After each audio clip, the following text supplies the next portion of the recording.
how to manage max posts shown on main page on your website or blog on Blogger. Hello guys, so all what you have to do is go to Blogger, and this is the homepage and the dashboard of my blog, as you can see.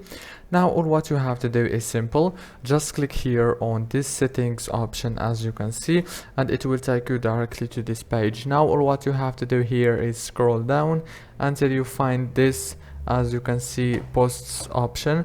Click on it, and here you can manage the max posts shown on your main page of your website. If this video was helpful, please don't forget to like and subscribe, and thank you for watching this video until the end. See you later, and thank you so much.